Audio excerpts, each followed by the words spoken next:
Fiona Ellington never questioned her sister Harper's sudden arrival after her husband's death, until hidden vials were found in her garden, and the forensic trail led not to a stranger, but straight to Harper's hands. Dr. Marcus Ellington, the town's most trusted pediatrician, died quietly after sipping tea on a sunny afternoon, but behind that serene moment was a murder so calculated it would tear apart a family and uncover a betrayal deeper than death itself. Dr. Marcus Ellington was a man of quiet routines and reliable habits. Every morning he rose at 6 a.m., made himself a single cup of black coffee, and read the local newspaper in silence before heading off to Greenville Children's Hospital. His life was built around order. Steady, predictable, and thoughtful.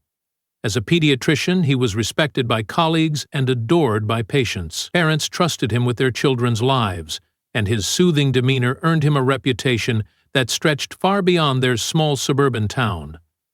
People often said that Marcus had the kind of gentle soul that made you feel safe just by being near him. On a warm Sunday afternoon in late spring, Marcus returned home from a brief visit to the hospital. He had checked in on a patient recovering from surgery, but his main goal was to spend the rest of the day unwinding with his wife, Fiona. It was their tradition to sit on the backyard patio every Sunday afternoon, sharing tea and light conversation. Fiona took great pride in her herbal teas. She grew her own plants in the small garden beside their kitchen and often experimented with different blends. Marcus loved the rituals of it, the gentle clinking of porcelain, the rising steam, and the floral aroma that filled the air.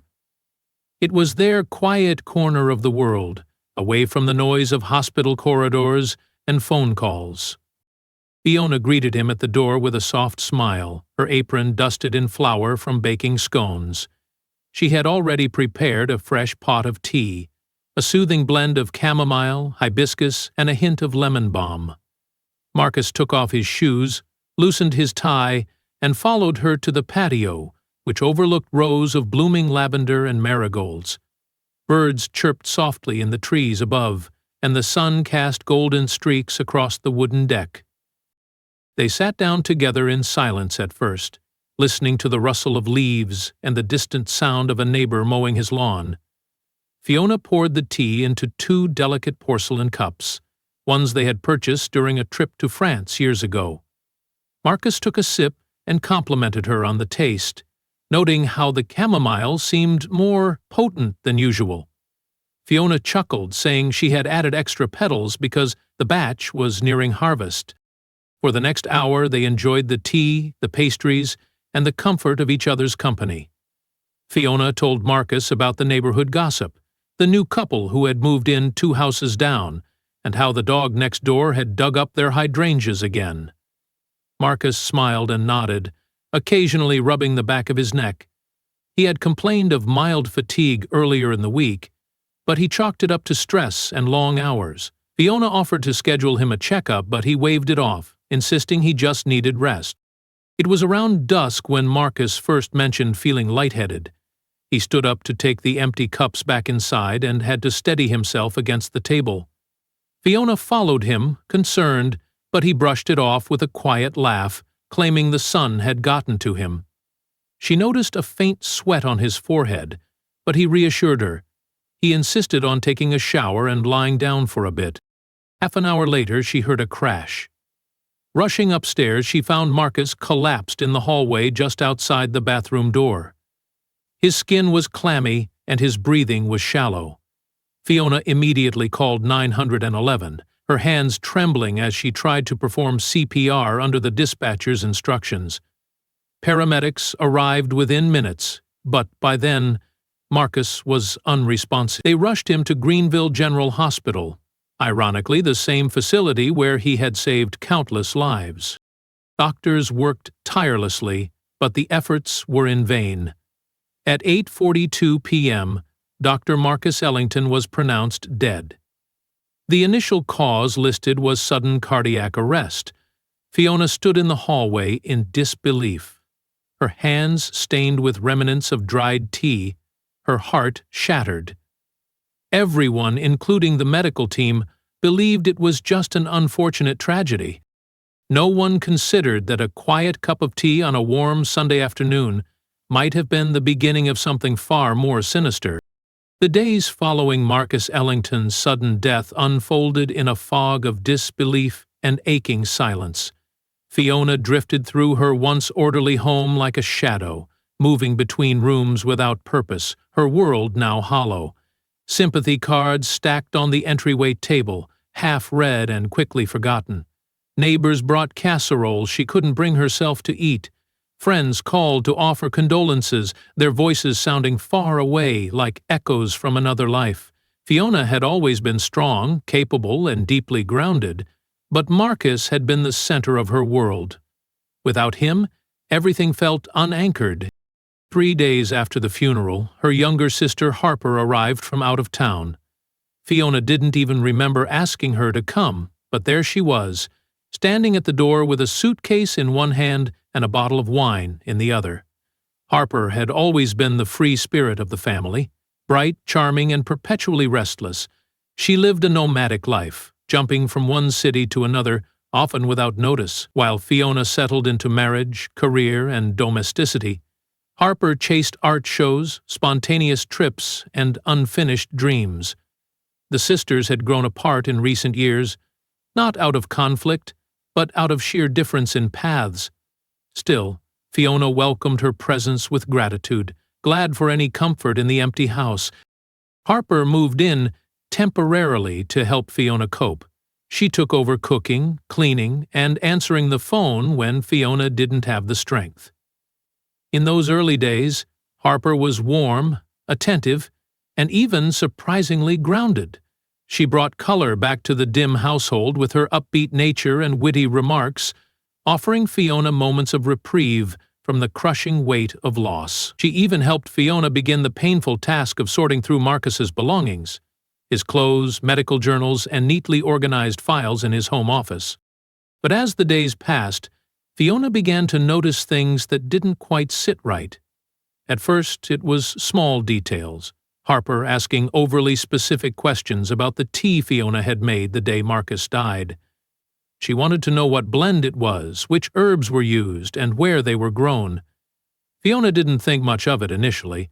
Harper had always been curious about holistic living and had taken a few herbal courses during one of her phases. Perhaps she was simply interested. Then came the late-night walks through the garden, when Fiona would spot Harper outside, flashlight in hand, examining the herb beds long after midnight. Harper claimed she was struggling to sleep and found the night air relaxing. Fiona let it go. Grief made people act strangely, and Harper had never been one for routine. But something else happened that Fiona couldn't ignore. One afternoon, while returning early from a grief support group, Fiona found Harper seated at Marcus's desk, sifting through his files. She didn't look guilty or startled, just calmly closed the folder and said she was trying to understand what kind of man Marcus really was. Fiona brushed it off again, uncomfortable but unwilling to confront her sister. In her mind, the invasion of privacy could be forgiven in the name of shared grief. Still, the unease lingered.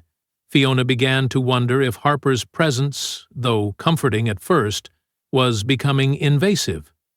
Harper had started reorganizing the house, tossing out Marcus's things without asking, and changing small details, removing his photo from the living room, rearranging furniture, even suggesting Fiona paint over the hallway wall where Marcus had once penciled a growth chart for their nieces and nephews.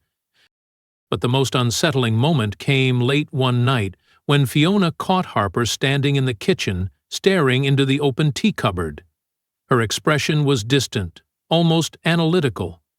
Fiona asked if she was looking for something, and Harper simply smiled and said she was curious about the herbs. That night, Fiona locked the tea cabinet. Despite everything, Fiona never once suspected her sister of anything more than odd behavior. Grief manifests in unexpected ways, she told herself. Harper was eccentric, always had been. There was no reason to doubt her intentions. Then, one morning, a week later, the police knocked on Fiona's door. An anonymous tip had come in, Someone claimed that Dr. Marcus Ellington had not died of natural causes but had been poisoned. Fiona's world, already shattered by loss, was about to fall apart all over again. The arrival of the detectives at Fiona's doorstep marked the beginning of a nightmare she never imagined herself living. Two plainclothes officers introduced themselves politely, their expressions unreadable. They informed her that a new investigation had been opened into her husband's death. Fiona stood frozen, gripping the edge of the kitchen counter for support as they carefully explained that an anonymous call had raised suspicion about the cause of Marcus's passing. Though the initial autopsy had ruled his death as cardiac arrest, the presence of unexplained symptoms and timing after tea prompted further examination. The decision had been made to quietly exhume Marcus's body for additional toxicology testing. Fiona could barely comprehend the words as they left the officer's mouth, her mind swimming in disbelief. She gave her consent reluctantly, her voice shaky, still clinging to the idea that there had to be some misunderstanding. Marcus had simply collapsed. He had been tired, maybe overworked. The idea that something more sinister could have played a role felt absurd, even cruel. Fiona was so steeped in grief that it was difficult to even imagine her reality being altered again. She spent the next several days in a constant state of anxiety, replaying every moment of that afternoon on the patio, the tea, the sunlight, his smile. Nothing had felt unusual, nothing had seemed wrong, until it was. The toxicology results changed everything. Traces of a rare cardiac glycoside toxin were discovered in Marcus's system, one not native to North America and virtually impossible to ingest by accident. The compound mimicked heart failure by disrupting electrical signals in cardiac cells. Its effects were rapid, nearly undetectable post-mortem, and often misdiagnosed as a natural cardiac event. According to the forensic toxicologist, it would have taken precise knowledge of dosage and timing to administer it effectively. The detectives returned with more questions, this time more pointed. Fiona recounted the tea ritual again and again, what herbs she used, where they were stored, how the blends were dried. She even walked the detectives through her garden, showing them the planters, the drying racks, the labeled glass jars. They collected samples and took photos. She watched them move slowly and methodically through the space where she had once found peace. Every bloom now felt tainted. It wasn't long before Harper became part of the conversation. The detectives asked Fiona about her sister's behavior, how long she had been staying, whether she had access to the herbs, and if anything had seemed out of the ordinary. Fiona hesitated. The late-night garden walks, the strange interest in the tea, the night she caught Harper staring into the cupboard. It all returned with sudden clarity, but even as she mentioned them, she added disclaimers. Harper was grieving. Harper was just curious. Harper had always been different. Fiona couldn't bring herself to say it out loud, but she had begun to feel something dark creeping into her mind, a fear she didn't want to name. While forensic teams swept the house, Fiona sat in the living room in stunned silence. Then one of the officers called her outside. Near the garden bed, buried beneath a layer of disturbed soil and mulch, they had found several small glass vials. Each contained a powdered substance. Preliminary field tests suggested they matched the same toxin found in Marcus's system. Fiona's knees buckled, and she sat on the porch steps, unable to breathe. Things escalated quickly after that. The focus shifted entirely to Harper. Investigators traced a digital trail leading to her.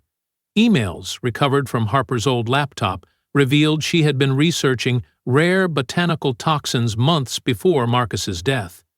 There were purchase records from a shady online marketplace linked to South America. 2 years earlier, Harper had taken a trip to Brazil, claiming it was for an art retreat. What she never told Fiona was that she had attended an herbal medicine workshop hosted deep in the jungle where she had allegedly experimented with native plant poisons. The most damning piece of evidence was the fingerprint analysis.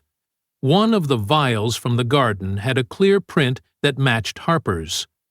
Combined with the email evidence and the toxicology results, a case was forming.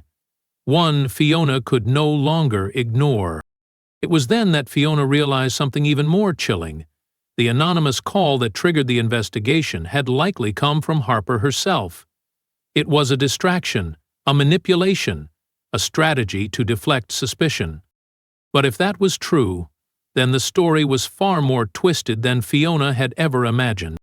In the weeks following the forensic discovery in Fiona's garden, the story that began to unfold was far more layered than anyone had anticipated. Harper, once viewed as an eccentric and somewhat scattered younger sister, was now at the center of a meticulously orchestrated crime. Investigators delved deep into her past, not just to understand how she might have obtained the lethal compound, but why she would use it on someone like Marcus, someone she had no public feud with, no obvious hatred toward. The answer, as it turned out, was buried in a complex web of debt, resentment, and hidden desperation. What Fiona hadn't known was how badly Harper's life had spiraled out of control in the year leading up to Marcus's death. On the surface, Harper maintained the image of a wandering artist, free-spirited and unattached. But beneath that facade was a financial disaster. Her last gallery showing had been a complete failure. She'd poured all her money into it, maxing out several credit cards in the process. Rent had gone unpaid for months. Utility bills were overdue. Several lenders had already begun legal proceedings. Her social media presence, bright, whimsical, and full of travel snapshots, was a carefully curated illusion, masking a deepening collapse. Court records revealed multiple attempts Harper had made to borrow large sums of money, first from friends, then from former partners, and finally from Fiona.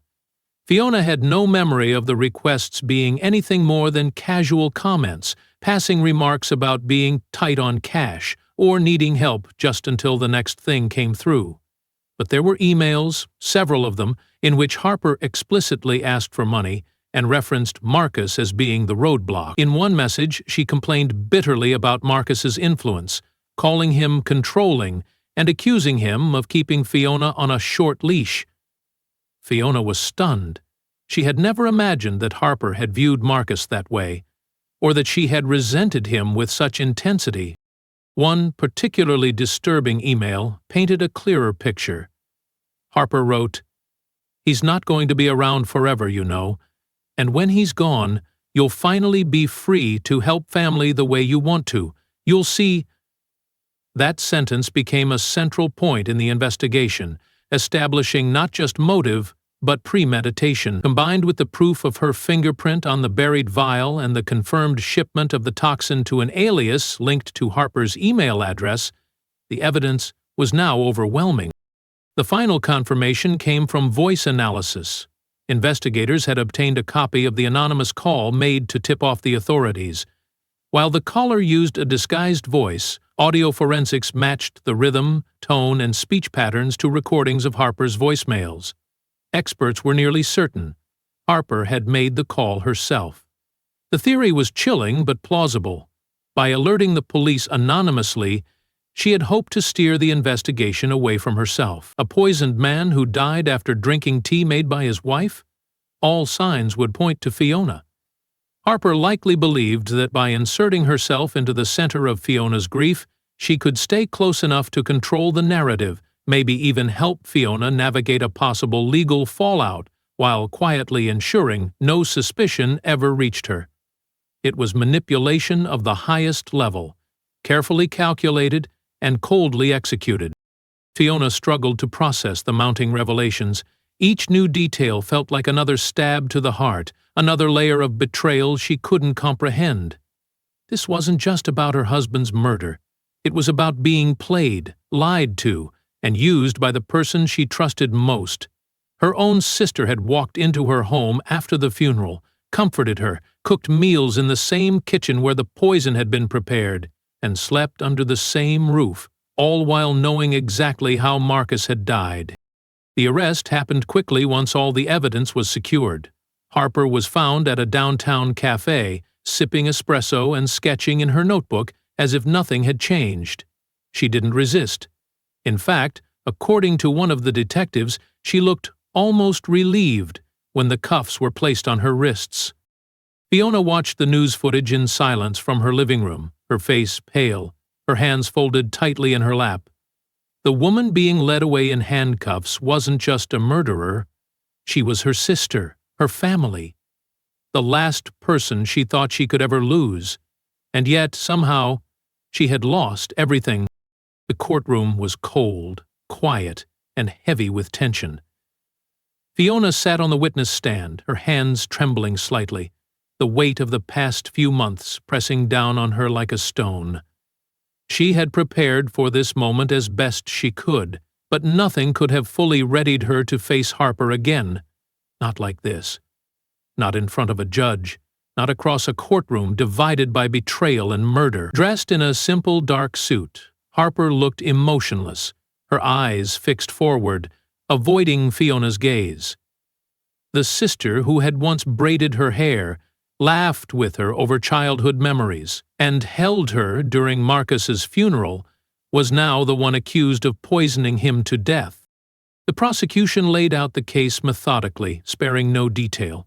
They presented Harper's emails, her financial records, the incriminating online purchase, the fingerprints on the buried vials, and the voice analysis, confirming the anonymous call. A timeline was established, showing Harper's arrival in town just days before Marcus's death, and how she had slowly embedded herself into Fiona's life in the aftermath, maintaining the illusion of support while quietly trying to cover her tracks. It was a story almost too twisted to believe. A woman so desperate and manipulative that she not only killed her sister's husband for a potential financial benefit, but then inserted herself into the grieving widow's home to guide the emotional narrative and avoid suspicion. Yet every shred of evidence pointed to her. It was not just premeditated, it was cold, calculated, and deeply personal. Harper's defense team tried to create doubt. They painted her as a misunderstood artist, struggling with mental health and overwhelmed by grief. They questioned the chain of custody of the forensic evidence, suggested the emails were taken out of context, and even floated the possibility that Fiona herself had planted the vials to frame her sister. But the theory crumbled under scrutiny. Harper had motive, opportunity, and a documented history of financial distress and bitter resentment toward Marcus. The jury saw through the smokescreen. Fiona testified with quiet strength. She recounted the afternoon of Marcus's death in detail, the tea, the garden, the laughter.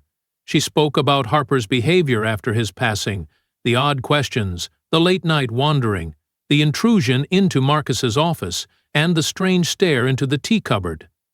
Her voice wavered only once, when she described finding Harper in the kitchen late at night, surrounded by jars of herbs. That moment, she admitted, was the first time something inside her whispered that something wasn't right. But she had pushed it down, clinging to the belief that grief explained everything. In the end, Fiona's testimony wasn't just a retelling of events. It was a heartbreaking confession of how deeply she had been betrayed by someone she loved. The trial lasted 3 weeks. The jury deliberated for only 6 hours before returning with a unanimous verdict, guilty of first-degree murder. When the sentence was read aloud, life imprisonment without the possibility of parole, Harper showed no visible reaction. She stood still, her face a mask, as if she had rehearsed this outcome in her mind long before the verdict. Fiona remained seated, her hands clenched, tears sliding silently down her face. After the trial, Fiona sold the house she had shared with Marcus for over a decade. The garden, once her sanctuary, now felt like a graveyard. The blooming herbs reminded her of toxins, and the quiet of the patio brought only haunting echoes of that final afternoon.